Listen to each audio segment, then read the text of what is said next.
ચૂંટણી જીતવા માટે પૈસાની જરૂર પડે હો, અને પ્રચાર કરવા જેટલા નહીં.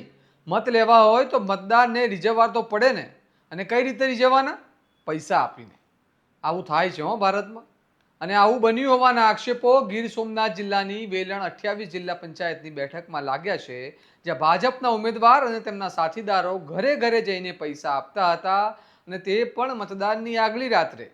હવે આ પૈસા ઉછીના તો લીધેલા નહીં હોય તો કેમ આપતા હશે? એમાં કોંગ્રેસના વેલણ જિલ્લા પંચાયત બેઠકના ઉમેદવારે ચૂંટણી પંચને લેખિતમાં ફરિયાદ કરી છે, અને સાથે જ પૈસા આપતા કથિત વિડીયોઝ પણ જાહેર કર્યા છે. અને આ ઘટનાએ ચૂંટણી પ્રક્રિયા પર ગંભીર સવાલ ઊભા કર્યા છે. આવો વિગતે વાત કરીએ સમગ્ર મામલા વિશે આ અહેવાલમાં.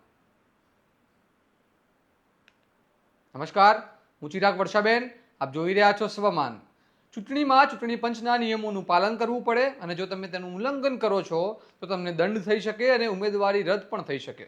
પરંતુ કોડીનાર તાલુકામાં એક ચોંકાવનારી ઘટના સામે આવી છે, અને તેની સાથે જે વિડીયોઝ આવ્યા છે તે પણ અત્યંત ચોંકાવનારા છે. કારણ કે વેલણ 28 જિલ્લા પંચાયતની બેઠકમાં ભાજપ અને કોંગ્રેસ વચ્ચે ટક્કર હતી, અને ભાજપથી શારદાબેન બાંભણિયા ઉમેદવાર હતા અને કોંગ્રેસ તરફથી અરસીભાઈ સોલંકી ઉમેદવાર હતા.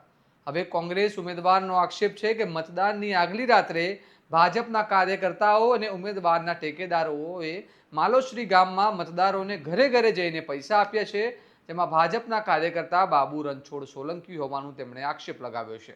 ઉપરાંત ઘરે ઘરે જઈને પૈસા આપતા હોવાના કથિત વિડીયોઝ પણ તેમણે વાયરલ કર્યા હતા, જે તમે બાજુની સ્ક્રીન પર જોઈ રહ્યા છો.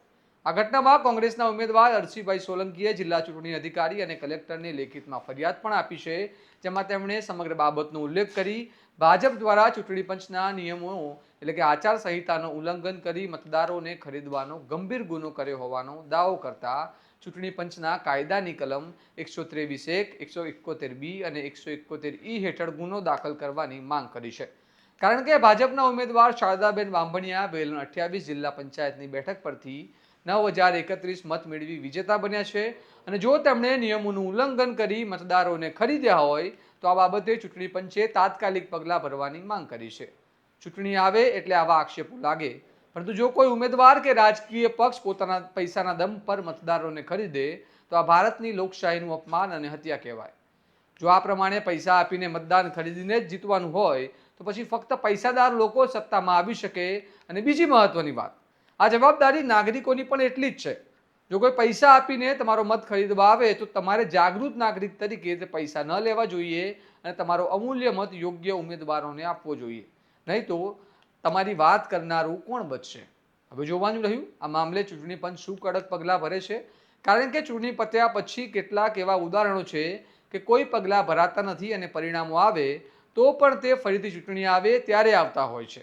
તો આ મામલે થાય છે તે જોવાનું રહ્યું, અને આ મામલે ચૂંટણી પંચ શું કડક પગલાં લે છે તેની ઉપર પણ લોકોની નજર રહેશે. તમારું શું માનવું છે અમને કમેન્ટમાં જણાવો, અને આ પ્રકારના વિશ્લેષણવાળા સમાચાર માટે તમારા સ્વમાનને લાઇક, શેર અને સબસ્ક્રાઇબ કરવાનું ભૂલતા નહીં. નમસ્કાર.